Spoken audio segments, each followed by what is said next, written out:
మీరు ఎంత చేసినా మీరు అభివృద్ధి చేస్తున్నామని చెప్పుకుంటున్నా ప్రజల మద్దతు మీకే ఉందని అంటున్నా మరి ఉప ఎన్నికలకు వెళ్ళకపోవడం వెనక ఉన్న ఆంతర్యం ఏమిటి అంటే మీ పార్టీలకు ఎవరైతే వచ్చారో టీడీపీ కాంగ్రెస్ వాళ్ళ సభ్యత్వ వాళ్ళ చేత రాజీనామాలు చేసి ఎందుకు ఉప ఎన్నికలకు వెళ్ళలేకపోతున్నారు? అది కేసీఆర్ గారికి ఉన్న భయం అంటారా? అంటే ఉప ఎన్నికలు పోతే గెలవలేమన్న భయం అంటారా? లేకపోతే మేము ఏమి చెప్తే అది జరుగుతుంది మీరు అన్నట్టుగా ఒక పార్టీ వచ్చినప్పటి నుంచి ఎన్ని ఎన్నికలు వచ్చినాయో మీరు చూడండి.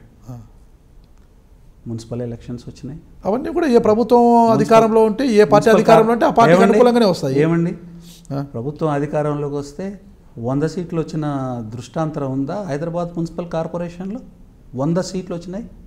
లోకల్ బాడీస్ అండి, అవన్నీ కూడా ప్రభుత్వానికి అనుకూలంగానే ఉంటాయి రిజల్ట్. ప్రభుత్వం అనుకూలంగా, ఎందుకంటే ప్రభుత్వం అనుకూలంగా ఉండాలని ఏం లేదు, అట్లేం లేదు. అంత ల్యాండ్ స్లైడ్ విక్టరీ వస్తుందా? ప్రభుత్వం చేసే మంచి పనులు గమనించి ప్రభుత్వం తీసుకున్న స్కీమ్స్ అమలు చేసే విధానము, కేసీఆర్ గారి నాయకత్వం, వీటన్నిటినీ హర్షించి ఆమోదించి వేసిన ఓట్లు అవి. మరి మాకు పాలేరు ఎలక్షన్ అయింది, బ్రహ్మాండంగా గెలిచాము. అది నిరాధారం. దానివల్ల ఇప్పుడు ఏదైనా సత్యం ఉంటే దాంట్లో మాట్లాడేదానికి మాకు ఏమైనా అవకాశం ఉంటుంది. సత్య దూరం అయిన తర్వాత these are all trapping questions. Opposition మీరు వేస్తున్నారు అన్నట్లేదు, అపోజిషన్ అంటున్నారని మీరు చెప్తున్నారు. Trapping questions.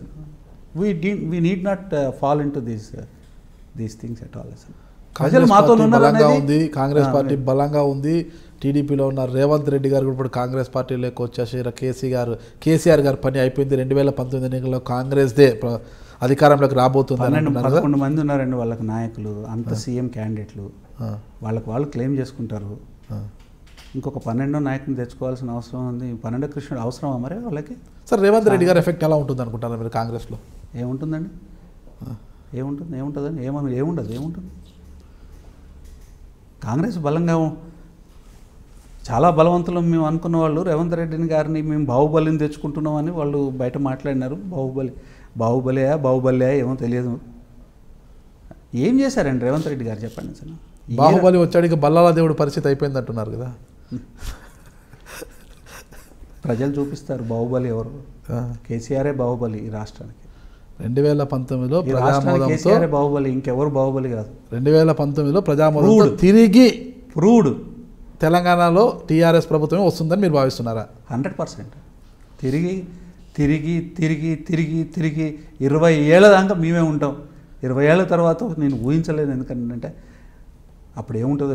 20 ఏళ్ళు మేమే ఖచ్చితంగా. ఇప్పుడు ఈ 5 ఏళ్ళు కాకుండా ఇంకొక 20 ఏళ్ళు టీఆర్ఎస్ఏ ప్రభుత్వంలోకి వస్తుంది. కొడంగల్ ఉప ఎన్నిక జరిగితే గెలుస్తామన్న ధీమా మీకుందా రేవంత్ రెడ్డి గారి మీద?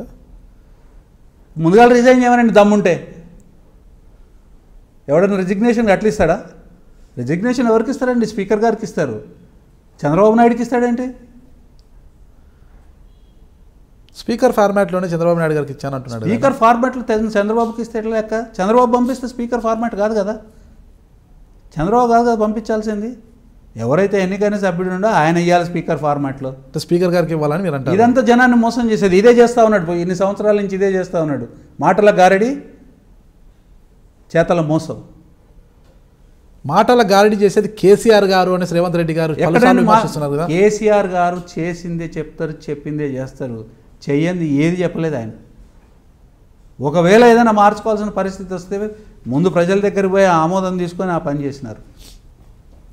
చెప్పాను కదా ముఖ్యమంత్రి గారి విషయం, అది దళితుల ముఖ్యమంత్రి విషయం ప్రజలు ఆమోదించినారు. చేసి చూడమనండి. కొడంగల్ హ్యాండ్స్ డౌన్ విక్టరీ టీఆర్ఎస్ది. హ్యాండ్స్ డౌన్, మామూలు కూడా కాదు. నేను కొడంగల్లో 4